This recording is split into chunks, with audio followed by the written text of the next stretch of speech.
ಈಗಲೂ ನಿಮ್ಮ ಹೇಳಿಕೆಗೆ ಬದ್ಧರಿದ್ದೀರಿ ಸರ್?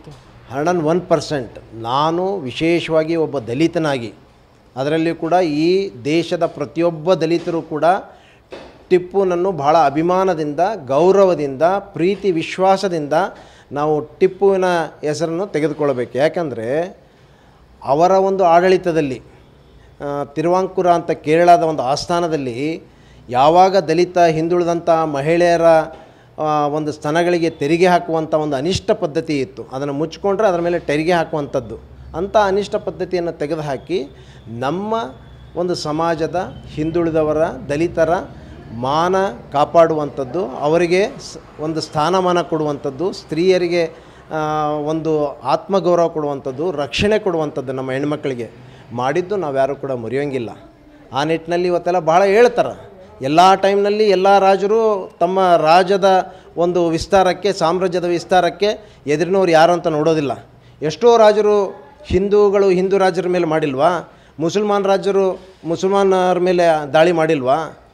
ಈ ರೀತಿ ಸುಮ್ಮನೆ ಏನು ಬೇಕಾದಂಥದ್ದು ಹೇಳಿಕೆಗಳನ್ನು ನೀಡೋದಕ್ಕಿಂತ ಮುಂಚಿತವಾಗಿ ಇತಿಹಾಸ ಏನಿದೆ ಅನ್ನುವಂಥದ್ದು ತಿಳಿಯುವಂಥ ಪ್ರಯತ್ನ ಮಾಡಬೇಕು.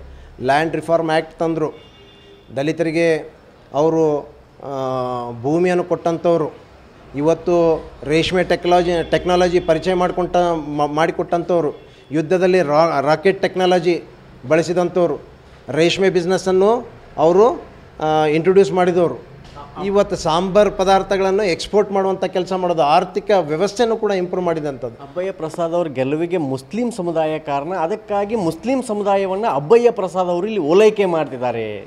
ಈಗ 3 ಟೈಮ್ ಗೆದ್ದುಬಿಟ್ಟಿದ್ದೀನಿ, ಎಲೆಕ್ಷನ್ ಮುಗಿದಿದೆ, ಇನ್ನು 4 ವರ್ಷ ಎಲೆಕ್ಷನ್ ಇದೆ. ಅವ್ರಂಗೆ ಎಲೆಕ್ಷನ್ ಬಂದಾಗ ಇಸ್ಯೂಸ್ MP ಎಲೆಕ್ಷನ್ ಬಂದಾಗ ಇದನ್ನು ದೊಡ್ಡದಾಗಿ ಮಾಡಿ ಪ್ರೊಜೆಕ್ಟ್ ಮಾಡಿ ಅವರು ಧರ್ಮ ಇದು ಬಿಟ್ಟರೆ ಬೇರೆ ಬಂಡವಾಳ ಏನಿದೆ ಅವ್ರಿಗೆ? BJP ಅವ್ರಿಗೆ ಏನಿದೆ ಬಂಡವಾಳ? ಅದಕ್ಕೆ ಅವ್ರು ಕ್ರಿಯೇಟ್ ಮಾಡ್ತಾ ಇದ್ದಾರೆ. ನಮ್ದು ಯಾವುದೂ ಇಲೆಕ್ಷನ್ ಇಲ್ಲ, 3 ಬಾರಿ ಗೆದ್ದು ಬಿಟ್ಟಿದ್ದೀನಿ, ಈಗ ಓಲೈಕೆ ಮಾಡುವಂಥದ್ದಿಲ್ಲ. ಮಾಡಬೇಕಾಗಿದ್ರೆ ನಾನು ಎಲೆಕ್ಷನ್ ಟೈಮ್ನಲ್ಲಿ ಓಲೈಕೆ ಮಾಡಬೇಕಾಗಿತ್ತು. ಅದರ ಓಲೈಕೆ ಮಾಡೋ ಪ್ರಶ್ನೆನೇ ಬರೋದಿಲ್ಲ. ವಾಸ್ತವಾಂಶ ಏನಿದೆ, ನಿಜಸ್ಥಿತಿ ಏನಿದೆ, ಇತಿಹಾಸ ಏನಿದೆ ಅದನ್ನು ಮಕ್ಕಳಿಗೆ ತಿಳಿಸ್ಬೇಕು. ನಮ್ಮ ಭಾರತದ ಪ್ರತಿಯೊಬ್ಬ ಪ್ರಜೆಯನ್ನು ತಿಳ್ಕೊಳ್ಬೇಕನ್ನುವಂಥದ್ದು ನನ್ನ ವೈಯಕ್ತಿಕ ಅಭಿಪ್ರಾಯ. ನಾನು ಭಾಳ ಟಿಪ್ಪುವಿನ ಅಭಿಮಾನಿ, ಒಬ್ಬ ಟಿಪ್ಪು ದೇಶಪ್ರೇಮಿ, ನಮ್ಮ ದಲಿತ ಹಿಂದುಳಿದ ಸಮಾಜಕ್ಕೆ ಬಹಳ ಗೌರವವನ್ನು ಕೊಟ್ಟಂಥವ್ರು.